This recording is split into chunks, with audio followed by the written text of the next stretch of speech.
Salut à tous et bienvenue. Aujourd'hui, on va parler de la légendaire doubleuse Masako Nozawa et je vous ai préparé des images d'archives de la télévision japonaise que j'ai sous-titrées et que vous avez probablement jamais vues. Connue surtout pour être la voix de Sangoku dans Dragon Ball, je pense que pour bien comprendre comment Masako Nozawa arrive à insuffler autant la vie à ses personnages, il faut remonter à son enfance. Née à Tokyo le 25 octobre 1936, elle grandit dans une famille d'artistes puisque son père était peintre et sa tante Seino Sasaki était une actrice pour la société de production Shoshiku qui a produit notamment pas mal de films de Mikio Naruse, Ozu ou encore même quelques films de Akira Kurosawa. Et c'est justement sa tante qui la pousse à suivre sa trace en tant qu'actrice, et ce dès son plus jeune âge, puisque Masako Nozawa tourne son premier film à l'âge de 3 ans. Mais à l'époque, elle le fait à contre-cœur, et ce n'est qu'à l'âge de 8 ans, lorsqu'elle se produit sur scène pour un spectacle de son école, qu'elle se rend compte qu'elle veut devenir actrice. Mais pas une actrice de cinéma ou de télévision, une actrice de théâtre. Ce qu'elle aime avant tout, c'est voir les réactions du public en direct et recevoir leurs applaudissements. Ce n'est que lors du festival artistique de l'école primaire que j'ai réalisé à quel point le métier d'acteur pouvait être intéressant. Les applaudissements que j'ai reçus m'ont rempli de bonheur. Devant le miroir, chez moi, je me suis dit « je vais être actrice ».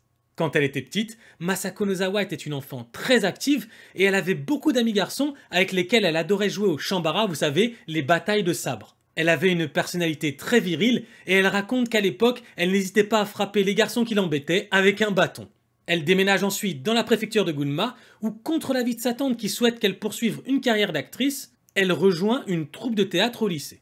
À la fin de sa scolarité, elle doit choisir entre l'université et la carrière d'actrice. Contre l'avis de son père qui souhaite qu'elle continue ses études et de sa tante qui lui dit qu'elle ne gagnera qu'une misère en poursuivant une carrière au théâtre, Masako Nozawa déménage à Tokyo pour se consacrer pleinement au théâtre plutôt qu'à ses études ou à une carrière au cinéma. En parallèle à sa carrière théâtrale, pour gagner un peu d'argent, depuis l'adolescence, elle commence à faire du doublage de films occidentaux. Alors qu'elle passe une audition, un des producteurs remarque que les cordes vocales de Masako Nozawa ressemblent à celles d'un petit garçon, et c'est comme ça qu'elle est engagée pour la première fois et qu'elle doublera des garçons pendant la quasi-intégralité de sa carrière. Masako Nozawa se souvient des problématiques qui lui ont fait décrocher son premier rôle. À l'époque, le doublage n'était pas enregistré, c'était produit en direct. Naturellement, on ne pouvait pas confier à un enfant un travail aussi stressant. D'autre part, il serait impossible pour un homme dont la voix ayant déjà mué d'incarner un garçon. Les fans japonais la surnomment d'ailleurs à cause de ça, le garçon éternel.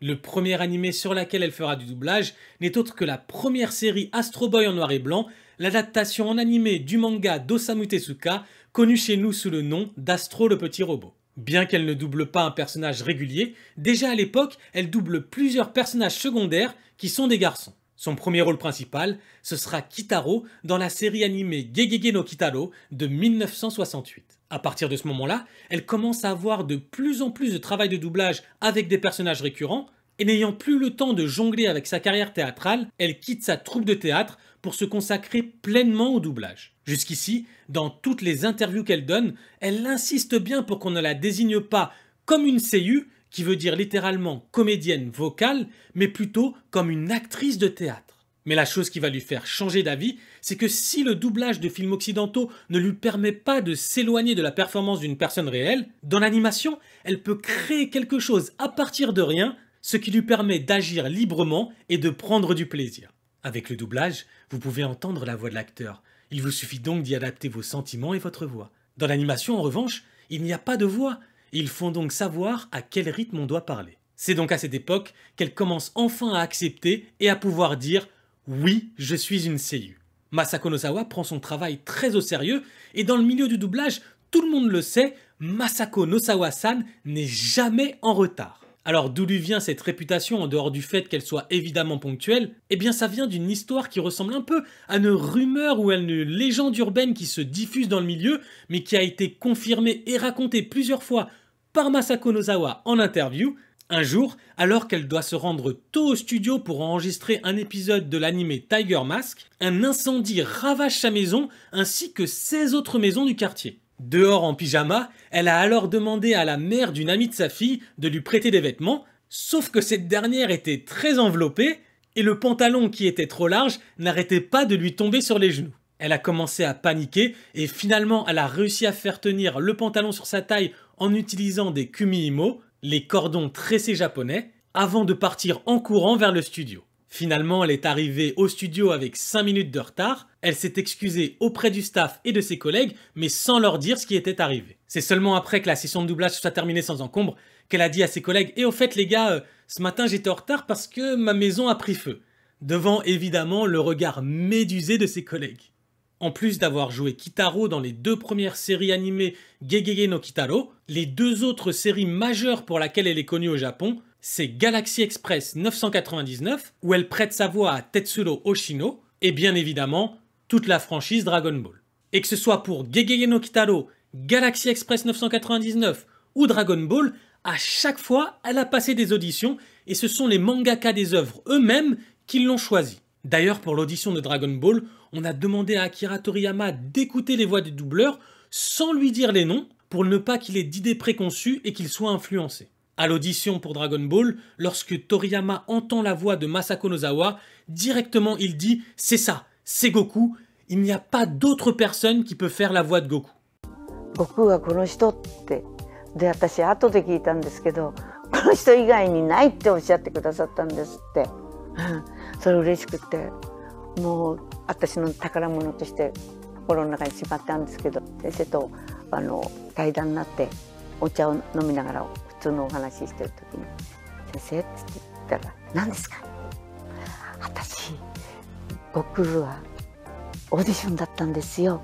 それで先生が選んでくださったって聞いたもんでとっても嬉しかったんですよって言ったら「そうですよ知ってますよ自分で選んだんですから」それ言われましたありがとうございますってすごく嬉しかったです。Comme le raconte très bien Masako Nozawa, Akira Toriyama n'imaginait personne d'autre qu'elle pour faire la voix de Sangoku. À tel point qu'après le début de la diffusion de la série animée, lorsqu'il dessinait Goku dans son manga, c'est la voix de Masako Nozawa qu'il avait en tête en imaginant ses aventures. キャラ描いてると野沢さんの声しか浮かばないからもう僕としてはごく普通の出来事に近いっていうかそれ以上に純粋な人はいないぐらいの強くなりたいというのだけをこうまっすぐ言ってる珍しいやつだなっていう感じにしたかったです。結果的にいいことをしてる感じが、ね、僕は一番描きたかった。ご自身似てるとこってのはありますか、僕って。割と興味のあることにしかいかないっていうところはちょっと似てるところがあるかな。そうだと思います。あと威張るのも嫌いっていうのはそこは似てますね。この世界では神様ですよ鳥山先生は。そうですよね。実際なんかないですよ僕なんて。いやいや私イコール悟空だと思ってるんですよいつでも。いやいや。Dans la vidéo d'archives qu'on vient de voir, qui date de la sortie du film Kami no Kami, c'est-à-dire Battle of God en 2013, vous avez peut-être remarqué qu'on ne voit pas le visage de Toriyama. C'est tout simplement parce que Toriyama était quelqu'un de très simple et qu'il n'aimait pas être reconnu.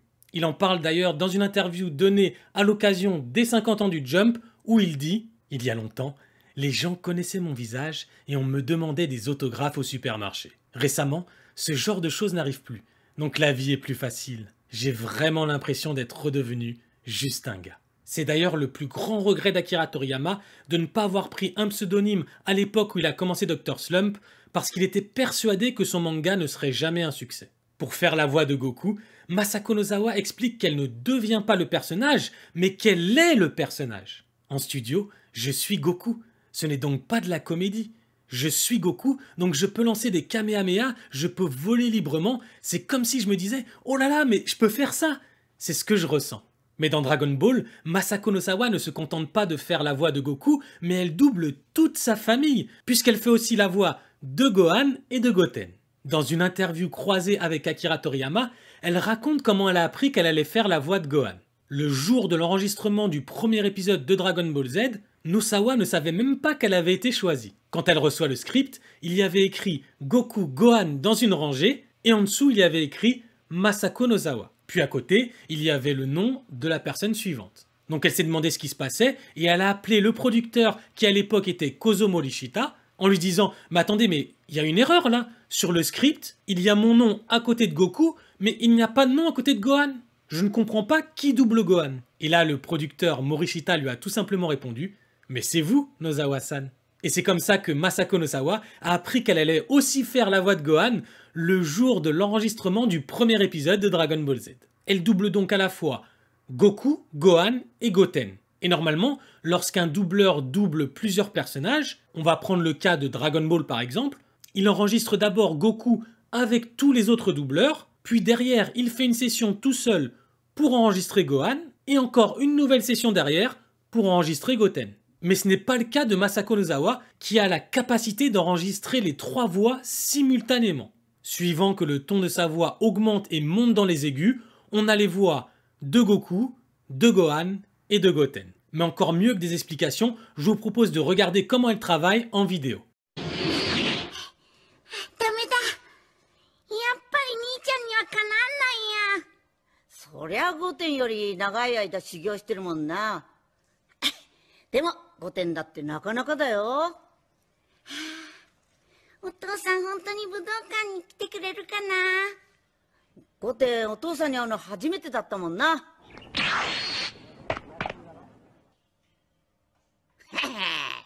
おう。お父さん？うわ、おお、元気そうだな。オラに似て強そうだ。お父さん！わーい！ Quand on lui demande comment elle arrive à changer de voix à la volée, elle répond que ce n'est pas délibéré. Quand l'image apparaît et que le personnage commence à parler, ça lui vient naturellement.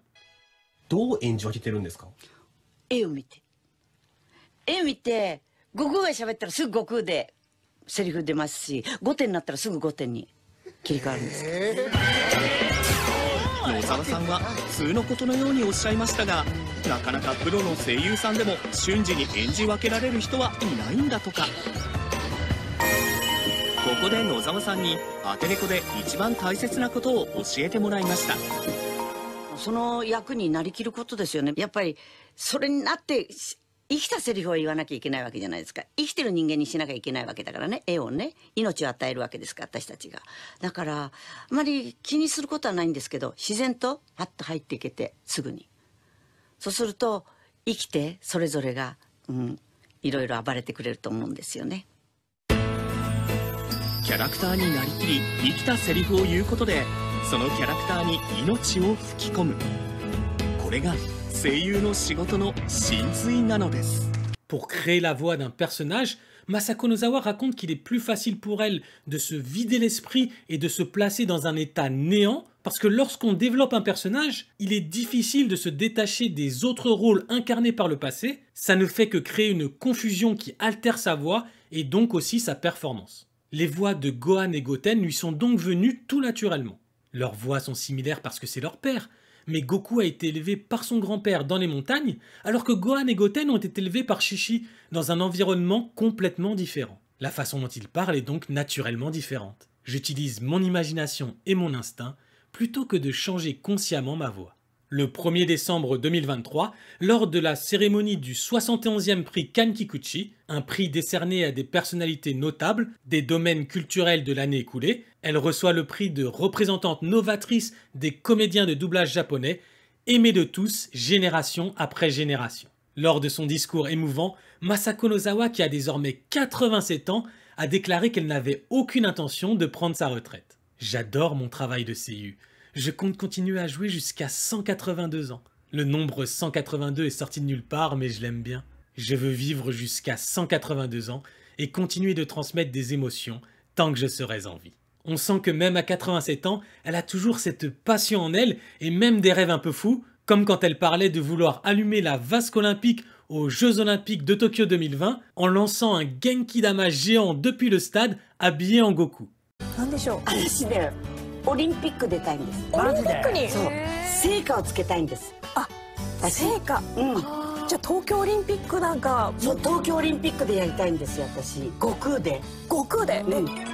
野沢さんの夢、それは2020年東京オリンピック開会式の演出として悟空に扮した野沢さんが競技場から「オラに元気を分けてくれ」と全世界に呼びかける。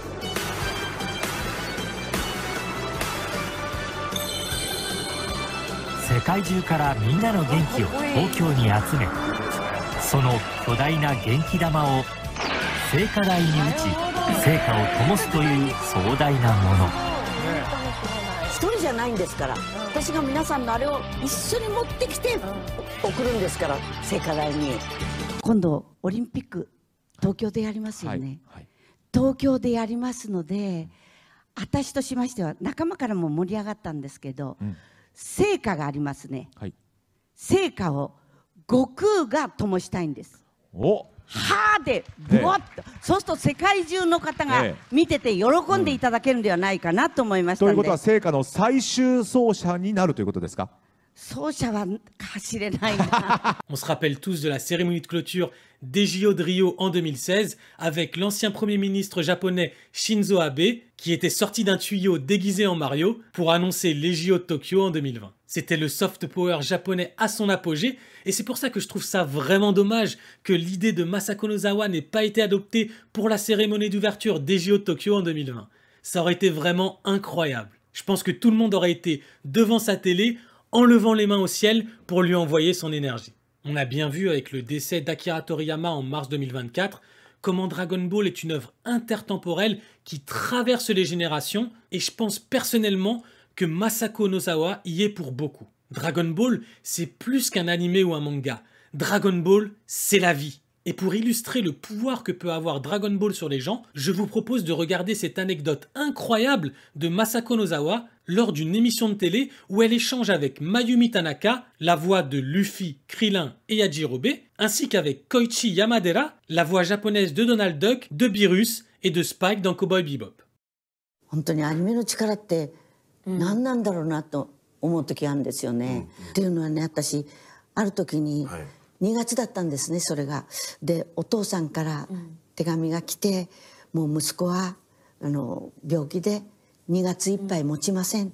でドラゴンボールが大好きだから色紙にサインをいただけませんかって、それで私ミキサさんに頼んで「ごめんテープ取ってくれる?」って言ったら「分かりました」っつって、で「オラ悟空」っつって言ってその子の名前呼んで「絶対に来いよ、オラが劇場で待ってっからな、約束だぞ」っつって言って、映画が8月なんですよ。そしたらお父さんから手紙が来て「息子が奇跡を起こして見られました、本当にありがとうございました」。ベッドで行ったらしいんですよ。